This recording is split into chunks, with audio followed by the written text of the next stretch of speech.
Hi guys, it's Laura. You're watching Queen of Swords Tarot.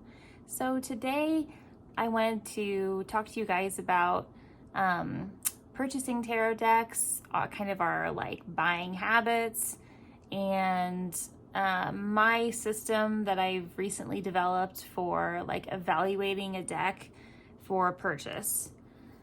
So recently I was this close, seriously considering buying the Children of Litha tarot, and I stopped myself and paused because I was finding that my tarot purchasing habits were becoming sort of like an impulse buy.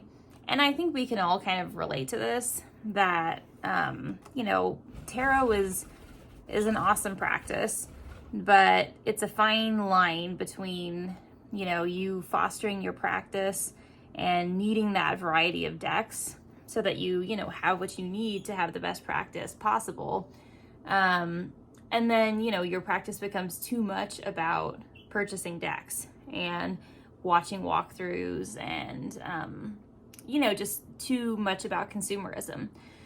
So I stopped myself and I thought, okay, I need a system by which I ask myself questions, or I evaluate the deck before I purchase it. It's not so much that I need, it to meet these standards or whatever, because every tarot deck is going to be different. If I bought all my tarot decks to meet certain standards, then they would all be the same, and I wouldn't have variety, and that would suck. But it's more about I need a practice of self-reflection before I buy a deck. And so that's what I did. I kind of came up with a list of questions, and I have them here in front of me, and just kind of a set practice that I decided, okay, I need to do this every time I see a deck that I like, and hold myself to this and hold myself accountable. So I figured I would share that with you because it worked really well for me. And since I came up with this kind of list of questions, I have not bought a deck since, because I'm realizing a lot of decks I'm just buying because for the wrong reasons, basically. So I'll get into it and you'll see why. But so it's a question, or it's questions about not so much the deck itself, like I said, but it's questions about you and your practice of tarot, and kind of your collection in general, I guess. So anyway, I shall get into it. So if you see a deck that you like, I highly recommend sort of asking these questions of yourself. Whatever you like, whatever you don't like, obviously ignore it. If you don't like any of them, don't pay attention to this. It's totally fine. And also, if you're just first growing your tarot deck collection, buy however you like. This is not something that you have to do. It's just something that I found useful, So anyway, you do you, boo. So the first question that I asked myself was, why do I practice tarot? Read tarot? Why do I even have tarot decks? And I think this is a useful question to ask because it makes you think about am I a collector? Do I actually use my decks? Why do I practice tarot? Why do I read tarot? So if you actually use your decks and read with tarot, am I doing it for mainly self-development, self-reflection? Am I doing it for divination purposes? Am I a professional reader? Do I mainly read for clients? Or do I mainly read for myself, for my family, for my friends? What is the general purpose of my tarot practice? And I think that kind of helps you figure out, what is this deck going to be used for? Or do you have a special purpose for this deck? That it's not going to be in that, main part of your practice. There's no right or wrong answers for the questions. It just kind of helps you think about, how is this deck going to fit into your collection, or will it at all? So the next one that I had was, What do I use more often? Tarot, Oracle, Lenormand, Kipper, etc. So I kind of like reviewed my journal for this question because I keep, like, I think all of us do, like a tarot journal. And, you know, like where you know, write down like the spreads that you do every day, etc. And I found, surprisingly, because I thought I used Oracle a lot more than I really did, but apparently I don't. I use tarot by and large the most. So it's going to be different, obviously, for everyone. But I think it's useful to, yeah, just review like maybe the last 6 months of your journal, or, you know, however far back you want to go. And just see, like, am I using tarot the most, Oracle the most, whatever. And then, you know, that'll give you an idea of, like, maybe if you use tarot the most, you want a tarot deck. Or maybe if you use tarot the most and you have very few Oracle, maybe that would be the opposite. You want an Oracle deck. It's just, like I said, there's no right or wrong answer. It's just helping you kind of guide your purchasing behavior. So what type of decks, shadowy, cute, colorful, black and white, do I get the most out of? What type have you had the most memorable readings with? What sparks your intuition the most? So for me, like, I, you know, thought about my collection and I'm thinking, okay, well, I definitely get the best readings and have the most memorable readings from my dark, shadowy decks, and my most, like, physically readable decks, because, you know, it's limited on the colors that I can see. So, you know, thinking of like the Deviant Moon, the El Goliath, just in general, the darker decks. So, well, I shouldn't say that. I should say, like, the two extremes that I tend to go for and that work the best for me are like super cute and fluffy decks and super, super dark kind of decks like the Deviant Moon. So, you know, anything in between, it doesn't get used that often in my collection. And had I not actually, like, stopped to think about that, like, what am I actually using the most and what do I get the best readings with, I didn't even realize that myself until I actually thought about it. So in any event, my next question is, in the past, when has the size of my collection made me uncomfortable? How do I feel about it now? So this is a really important question, because I think this can sneak up on us when our collection gets, like, to that point where it's not, you know, or our library collection, whatever you want to call it, it gets to the point where it's not, you know, fun to go and pick out a deck, because just looking at the collection stresses you out. Like, you go to your bookshelf, your display case, like I have behind me, whatever, and you're like, oh shit, it's a lot, you know, and, you know, it's so much that you feel like you're not giving, you know, the needy decks the attention they deserve. You have forgotten decks that are falling in the back. Like, it's too much, you know? So anyway, I can definitely remember, you know, a certain time when it's obviously, you can tell from the tone of my voice, when it's too much, and you have to downsize. Like, that's why we see all these, like, decluttering videos and stuff like that. But I think it's important to remind yourself of those times when your collection was too big, because you don't want to, like, that one deck that you're buying now may push you to that point, or it might be pushing you in that direction. And if it's not a deck that you truly, truly want, like, it's just a deck that, you know, is it like an impulse buy, maybe it's not worth it. Maybe.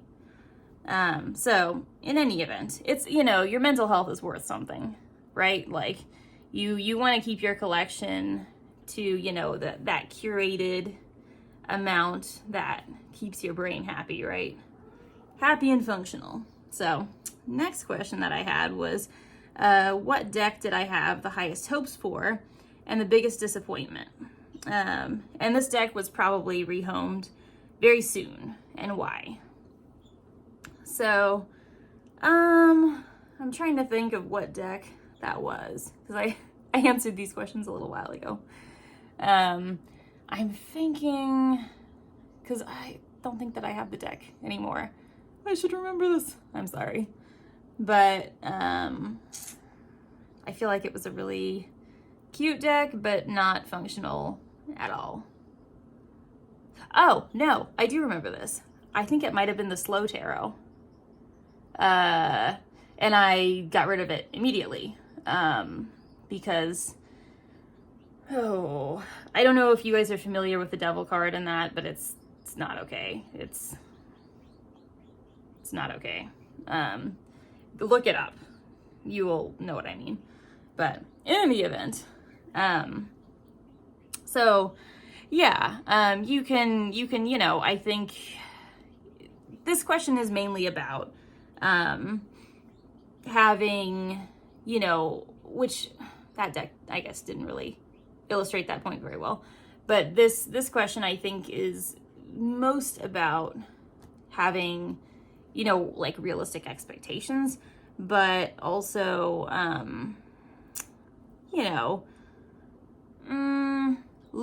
doing your homework, I guess, about the deck, which probably I did not do about that deck.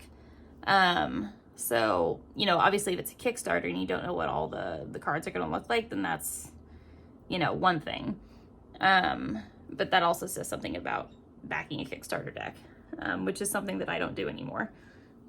But, it's, when you expect, so much from a deck and then it comes and it's such a disappointment. I think part of the disappointment is like what you were hoping that the deck would do for you or do for your practice or, do for your collection. Like what void would it fill? So that is something to think about as well. At least for me, it's definitely something to think about. Like, I think part of the reason that we're constantly searching for, decks and buying decks is because it's not so much like the artwork or the deck itself or, the keywords if it's an oracle. It's like that overall experience of using the deck. It's the excitement in the voice of the person doing the unboxing when we watch it. It's, like maybe I'll get a little bit further in my spiritual journey that I wouldn't elsewise have gotten if I didn't have this deck. It's that's the lure, I think. So, that should never be an expectation that you have, put on a deck, like, because it's unrealistic, like, and it's also false. Like, no deck is going to give you a spiritual boost. Like, no deck can do that. Like, decks are spiritual tools and they can certainly assist you, but all the growth is coming from you. Like, you are it, and you can do it without tarot even. Like, tarot is awesome, oracle's awesome, but you can do, all your spiritual path work without it. Like, right? Anyway, I guess that's a conversation for another day. But I think a small part of this whole like deck seeking does come from that a little bit. Certainly for me, I realized that it did. So anyway, I guess that's something to mention. But anyway, so another question I had was, which cards and their interpretations are most important to me? Can a card ruin the deck? So this one, for me, this is a super important question because I have, as I think a lot of us do, cards that are like, your favorite card in the deck. Obviously, for me, Queen of Swords is the, like, most important card in the whole deck. And if you ruin that card, I will not buy your deck, period. Not at all. Never. So, like for me, I can right away think of the cards that are like most important to me. A lot of the swords, 8, 9, 10 of swords, like Queen of Swords, strength. I think strength is probably one for a lot of us. The Fool is important to me. Yeah, like there's just a handful that are, if you mess it up, I'm gonna be upset. Like devil is also really important to me. I've seen some devils where it's like in the slow tarot, where it's like their interpretation of it is offensive, to be honest. And yeah, it's yeah. So in any event, so I guess my advice there is to, and what I've been doing is, if you're interested in a deck, make sure that you can see every single one of the cards, which is totally like, that's something that you can do nowadays. So look at every single one of the cards, you know, make a list of the cards that are most important to you. If you don't know that, make a list. Like which ones are, you know, like appeal to you most, like that you look forward to seeing in a reading, or maybe just, you know what I mean? Like are kind of like, oh, those are my cards. And, you know, when you're flipping through a deck the first time, you're looking forward to seeing how they interpreted those cards. So then, you know, as you're evaluating this deck, like pay special attention to those cards. How did they interpret them? Do you like them? Like, you know, when you do your little deck interview, when you first buy a deck, are those going to go in the, oh, wow, I really like it pile? Hopefully they do. They should, you know. So anyway, look at the whole deck and give it like really a critical eye, especially those cards. And then if there's a card that can ruin a deck for you, definitely pay attention to that card. Because like I just, you know, I did that unboxing of Brit's Third Eye, and that Queen of Pentacles, it's starting to ruin the deck. I'm just saying. Like that whole housewifey vibe of like, she's queen of chores and he's king of like everything else, it's starting to ruin the deck. And I wish I would have been able to see all the cards. Like, or I wish I would have, you know, been more critical. I don't think I even got to see all the cards now that I'm thinking about it, which was dumb on my part. I ordered it quite a while ago, just before I made these rules, so you know. But in any event, yeah, stuff like that. The queens for me are important, how women are represented, and that was, so. Anyways, next question. Sorry, we're gonna be here a while because I have a lot of questions. Feel free to skip around if you need to. And I'll post all the questions in the comments, so if you want to just read through them, that's cool.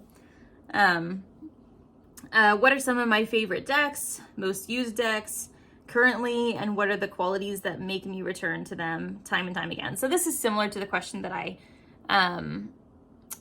raised above about kind of like what are my, you know, most, what was it, like the decks that the type of decks that I use. So, you know, the black and whites, the cute ones. But I guess these ones are one of my favorite decks, like in my collection currently. And what is it about those decks that make them my favorite, that make me use them all the time? So, this one's, it's a little bit different, and it's important because, you know, when you think of like, oh, what's my favorite deck? What's the deck that I would never get rid of? Instantly a deck will pop into your mind. And, you know, you have to think like, what is it about that deck that makes it hold that special place in your heart? Makes it sort of take that position. Sometimes it's like an emotional connection, or it's like sentimental type value, and try to put that deck maybe aside, because that it doesn't necessarily help in this situation. But you know, the decks that you have like, you know, a solid foundation built with it, and it's probably more to do with the artwork, the guidebook, all that kind of a thing, and you can take a critical look at that, like what is it about the guidebook, about the artwork, about how it reads and how you interact with it. Like why is it that you would never get rid of that deck? And compare it to this deck that you're evaluating. Are they similar? Are they different? Are they really different? You know, is the guidebook important to you at all? Stuff like that. So, and then I also asked, why do I want this deck? What sparked my urge to add it to my cart, back it on Kickstarter, etc.? Is it aesthetic reasons? So, you know, maybe that's like usually why you buy a deck, and that's okay. It's like I said, it's not necessarily like a good or bad thing. These reasons that I'm going to mention for why you are buying it, why you're not buying it, whatever. So is it for aesthetic reasons? Is it because I like the creator or know the creator? Like in that instance, that can be a bad thing. Like if you see a creator's name and you automatically like buy a deck because you know you like the creator. Sometimes they throw out a lemon, just saying. That's definitely happened to me. But on the other hand, sometimes you love everything that they make. Like with me and Patrick Valenza, I love everything that the man touches for whatever reason. So it can go either way, right? It's kind of up to your discretion. But regardless, it's something to bear in mind. This is all about being aware of your buying habits and aware of what you're buying, right? And why. So, is it because it's low in stock on a limited print run? Is it because the date to back is closing soon? So that's obviously all about FOMO, right? Sorry, I'm looking down again, the notes. So basically, yeah, are you buying it out of fear of missing out? Because that is maybe not a great reason to buy it, right? I can't think of one instance where that paid off for me. I don't know. It's like when you're, so let me put it this way. When you're buying tarot decks, like I said earlier, like they're spiritual tools. So it's definitely something that you want to intentionally buy, like put thought into this purchase, why you're buying it. You're not buying bed sheets, right? You're buying something that you're going to be spiritually connecting with. So if you're buying it out of fear, that's not ideal, right? So anyway, something to bear in mind. Is it because someone I know has this deck and it's closely bonded and is closely bonded with it? So this is kind of like, what do some people call this? The other person deck, or yeah, like my friend deck, something like that. Basically, you bought the deck because someone that you admire or your friend or whatever, you saw somebody on YouTube has the deck and they love it. So that's a very tempting reason to buy the deck because it's like, it's the highest recommendation you can get. But sometimes, obviously, because tarot decks are highly personal, they love it, everyone loves it, and then you get the deck and you hate it. Or you just don't get along with it. You can't read with it.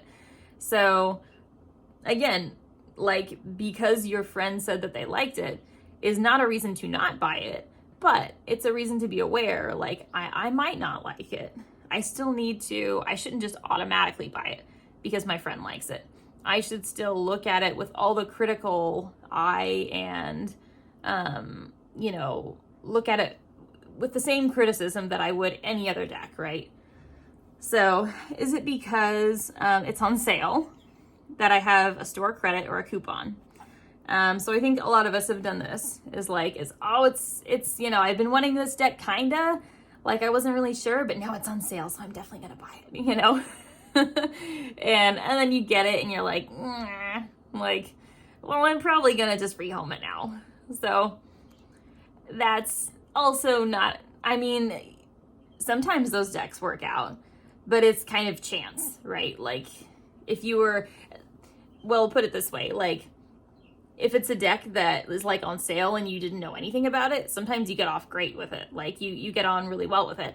But sometimes if it's one that you were kind of interested in, but you were already had reservations, but you buy it because it's on sale, those are usually the ones where you don't vibe with it as well. In my experience, my personal experience.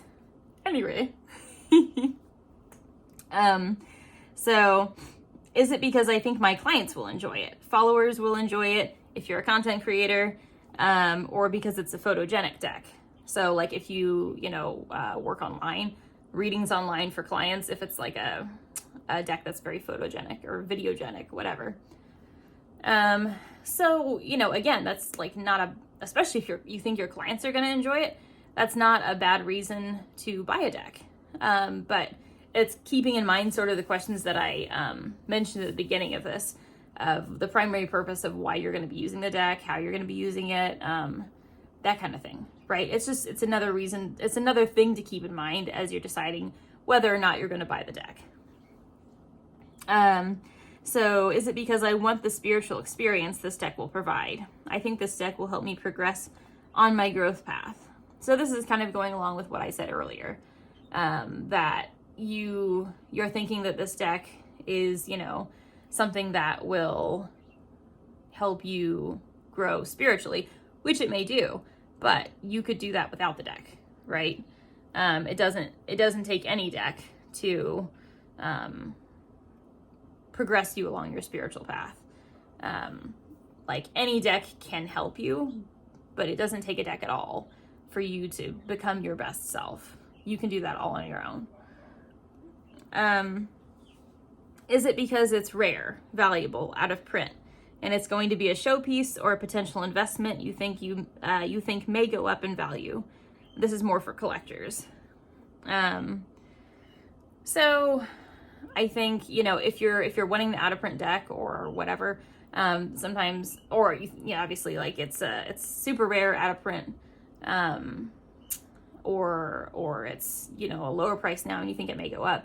This is, I would imagine, more for a collector or someone like you may read tarot, but you also collect.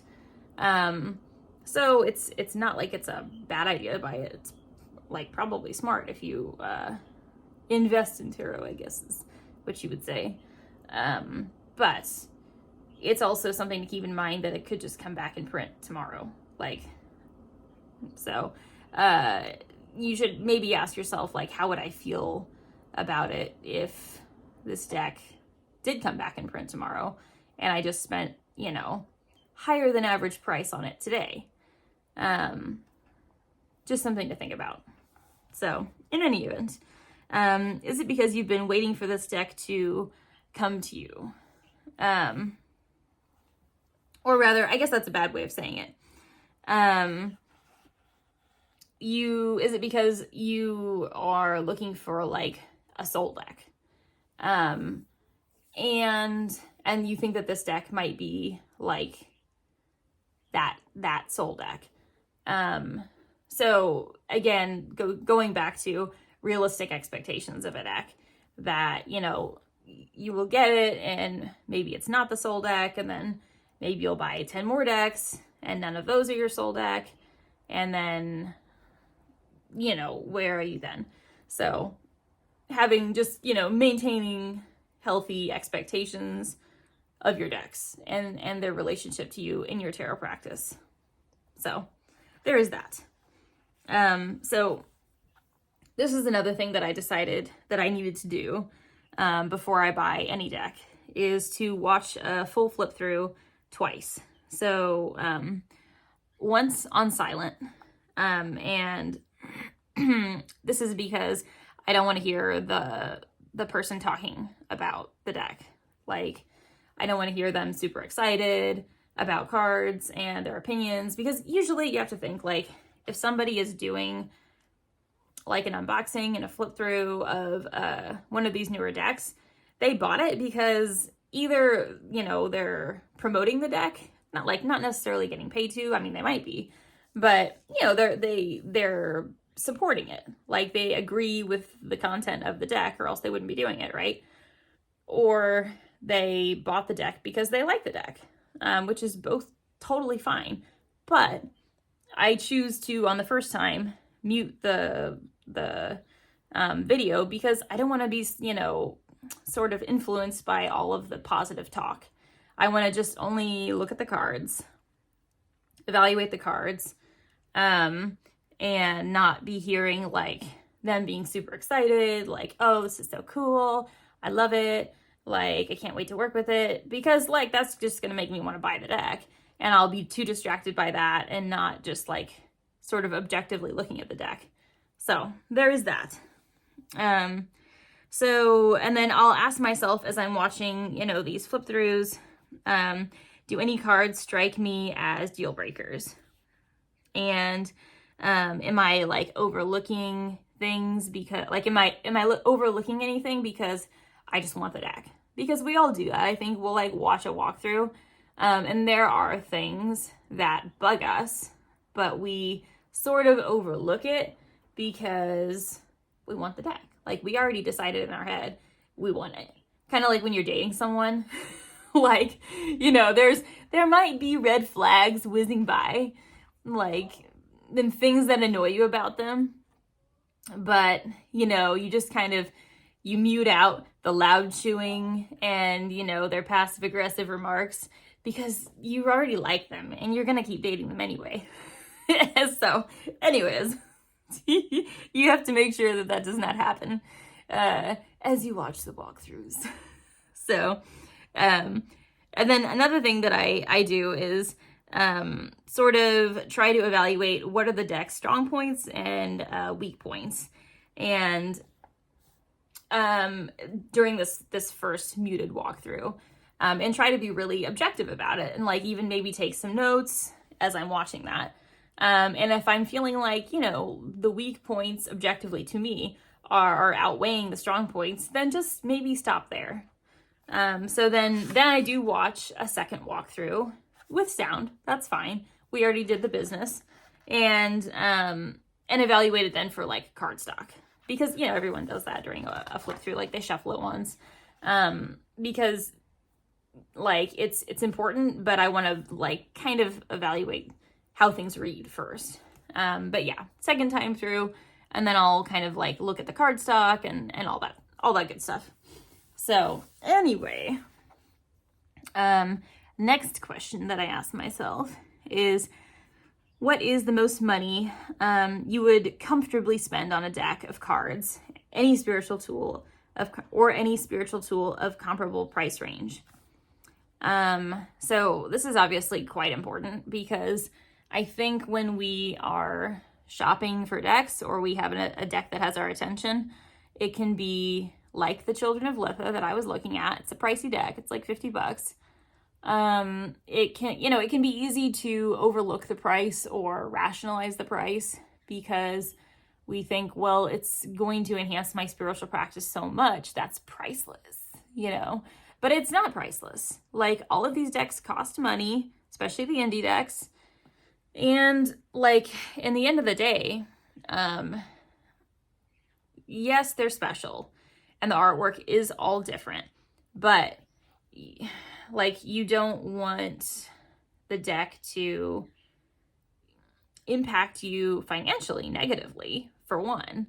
And also tarot is tarot in the sense that like if you had to get rid of all your decks except one, you could still do a tarot reading. Like this is what I tell myself. I'm like, you know, if that's what I had to do, it's still a tarot deck. You know, they're all modeled basically the same. So, you know, if I'm trying to like rationalize a price that's a bit ridiculous, I need to stop, you know, and I know that it's not in my like tarot budget, then that's when I know, you know, maybe it needs to wait until like later, another month, you know, or just don't buy it at all. Like maybe that's not the tarot prices that I should be I should be supporting.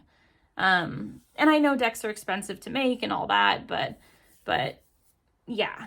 So anyway, and then going along with that, what if you bought it today at a certain price and tomorrow it was half the price? How would you feel? So yeah, this is kind of like what I was saying earlier about out of print decks. If you know, bought it now and then it came back in print and it was like half the price, or sometimes with those, a fraction of the price, would you be like pulling your hair out? Because if that's the case, you probably shouldn't buy it. If, you know, you pay a high price, but it's genuinely, one, you can afford it, and two, you know, you're like buying it because this is like your deck that you feel is, how can I put this? I don't know, like, you're not buying it because it's out of print. You're buying it because it's very special to your practice, or for another reason, I guess. And it wouldn't bother you at all if it came out and it was $2 the next day. Then maybe it's fine, right? So it's totally up to you. But anyway, next question I asked myself was, imagine you already own this deck and have it in hand. In what ways will you use it? So kind of like beginning, like will you use it like mainly for yourself, your friends, for clients, etc. How many decks do you have that you use for a similar purpose that you might use instead? So this is kind of like, Lisa Pepez talks about this a lot, like having, like in her, what is it, like this or that videos. So, what deck would you reach for instead, basically? So if you have a deck that you feel would maybe take the place of this deck that you like, oh gosh, I just poked my hand on a plant and it hurt. So if you have a deck that you feel is very, very similar to this one, but you would like use it probably more than this deck that you're thinking of buying, well then that's maybe not a deck to buy. But if this is maybe like the genre of deck that you like, and you could have, 20 decks in this genre, but you would use all of them equally, well then, okay, right, that's your genre. So there's not really like a right or wrong answer to that, right? It's just something to like be mindful of. So anyways, generally, how will it fit into my collection? Is it seasonal, daily, bought for the purpose of pairing with another deck? Am I okay with that? So yeah, the key to this is like, am I okay with that? So if you're buying a deck, just because it will pair well with like this one particular Oracle deck, that's okay. But be aware of that. Like be aware that I'm probably not going to use it that often unless I use this Oracle every single day. Or if I'm buying it and it's only going to be for Samhain, then like it's not going to get a lot of miles, but it's okay. I just need to like be aware of it. You know what I'm saying? And will I be preoccupied or reminded of the price I paid for this deck every time I use it? So this is something that's important, I think. This is why you need to ask yourself about like the price that you're willing to pay for a deck realistically, like truly. Because if you buy a deck, and I've had this happen to me with other things, decks not so much yet, thankfully, but other things I have, where, you buy something and it truly was outside your price range. And then every time you look at it or use it or whatever, you're like, I hate you.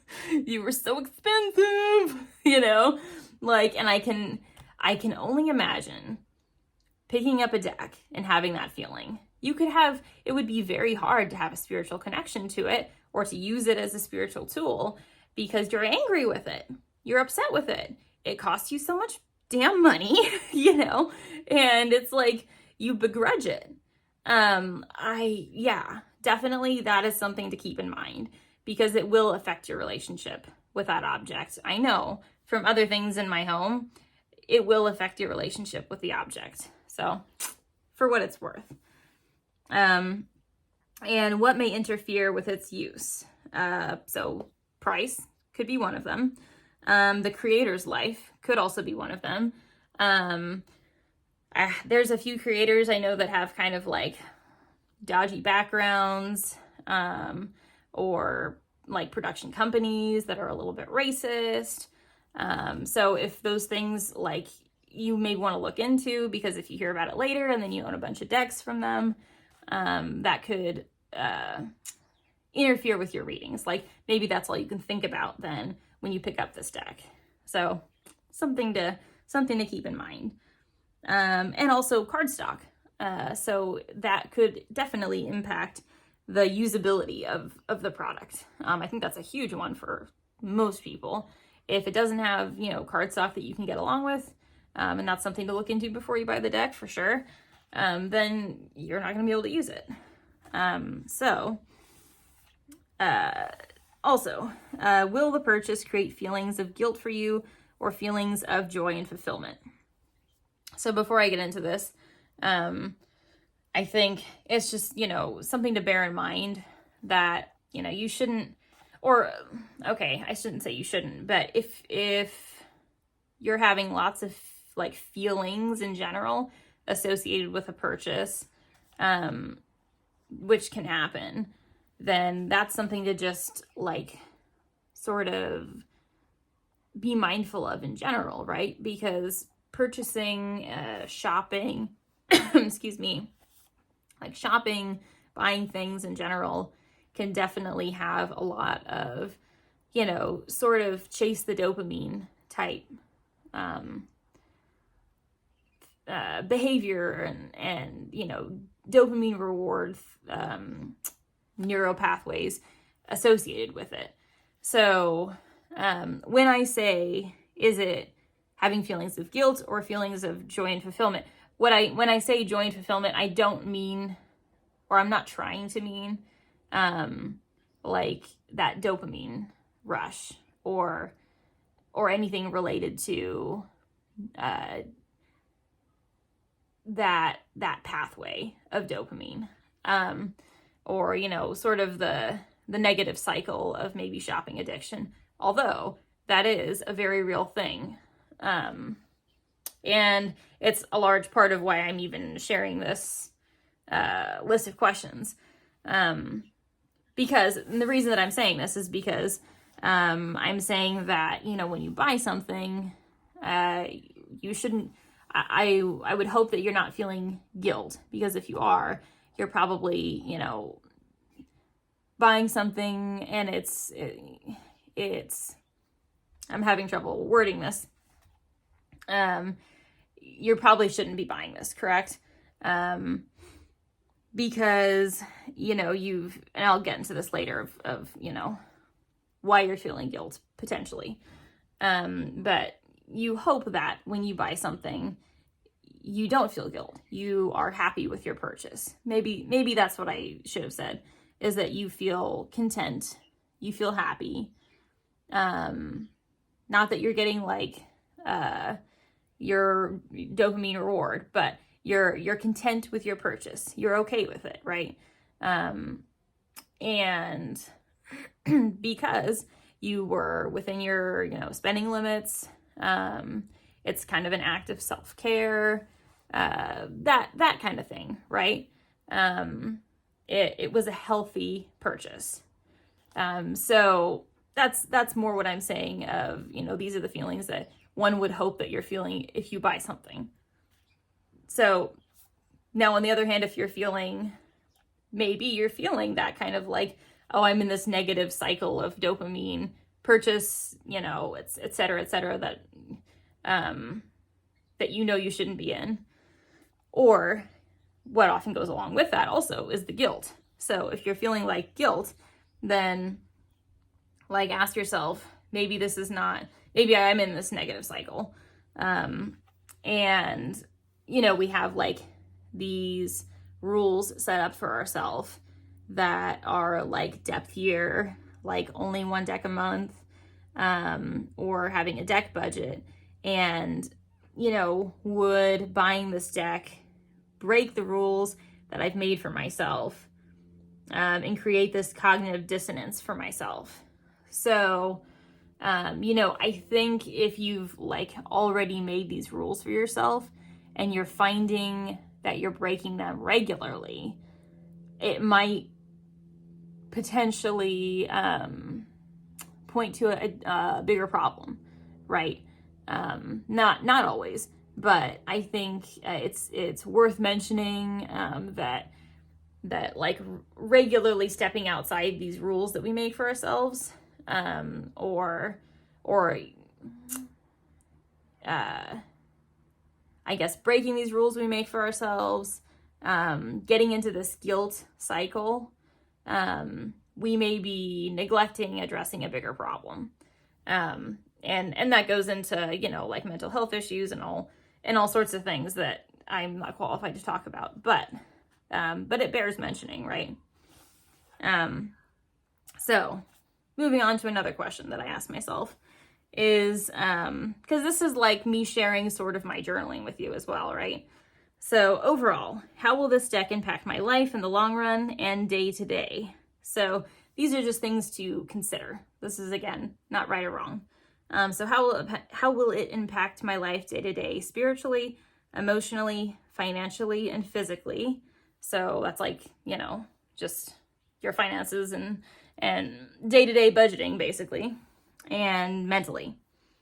So if you feel like, so those things would be like, is the deck wise for you to buy, and is it too shadowy? Is it maybe not good for you in a mental health regard? Like for some people, the Nicoletta Ciccoli, it's not the right time for them to use that deck. So making sure that you're using good judgment and buying decks that are right for you at the right time, like not biting off more than you can chew, especially if you're going through a challenging time. Things like that. Not spending too much, all those things, all that good stuff. So what I sort of took away from this is that you need to know your boundaries, have realistic expectations of a deck, and know that a deck will not make or break your spiritual practice. The paper, so this is an analogy that I have kind of come up with for tarot decks, is that if the paper is the pot, the artwork is the ingredients, you are the chef for your unique, delicious meal. So totally ridiculous analogy, but it helps me. And I like food, so so the tarot deck is very much just a vehicle for your spiritual practice. And knowing that, like, just obviously we know this is not new. It's not, breaking news, but verbalizing it and like telling myself that, being cognizant of it helps me to make wiser purchasing choices. Like when I see a deck and I'm like grabby hands, like I tell myself like, it's nice, I can appreciate it, but I don't need it, like I don't have to have it to grow spiritually.